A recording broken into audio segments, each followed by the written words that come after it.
All right, whatever the jitters people have about something going awry in these debt ceiling negotiations, the fact of the matter is we've never brought it to the point of default or not making good on our bills. Bill Cassidy, the Republican Louisiana senator, sits on the Senate Finance Committee on ways we can make sure that never happens, period.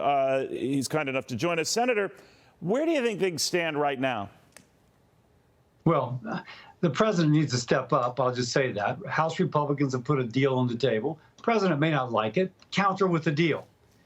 Don't give us like, I want a clean debt ceiling. We know that multiple times in the past, when Democrats have been in charge of the House, they've used that debt ceiling to make some progress in addressing our nation's fiscal system, fiscal order, fiscal whatever. So, Mr. President, step up. All right. Now, you're quite right. And when Joe Biden was a senator in 2003, 2005, 2006, when George W. Bush was president, he opposed raising the debt ceiling and fought it like the devil. Republicans had to find a way around that. We avoided calamities then. But I always think, Senator, we're so close to tripping up. Yeah, but I do think we'll avoid calamity once more. But by the way, could everybody on Wall Street that supports Joe Biden, and there's a lot of folks, just call him. Hey, Joe, remember me? I was with you in the campaign. We need you to step up.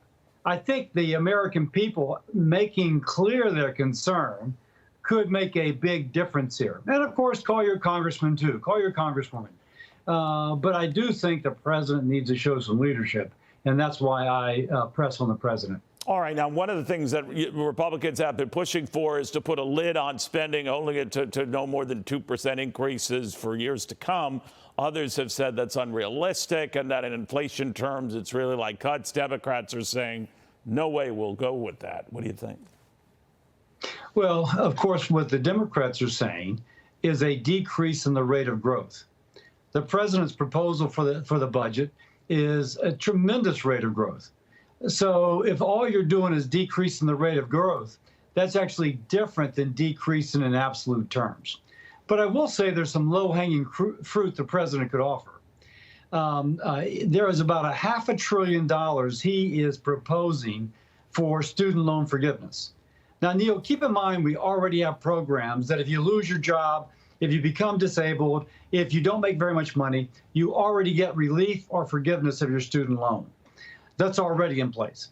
The president is proposing $500 billion more of that.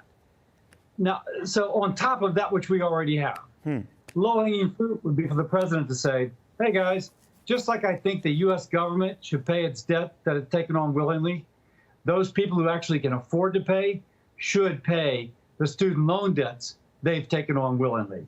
And here's $500 billion that I will take off of our future indebtedness by just making that common sense reform. There are things the president could come forward with that could make this easier. Do you think that for now, the more realistic solution would be to delay, to push back this debt ceiling thing until September?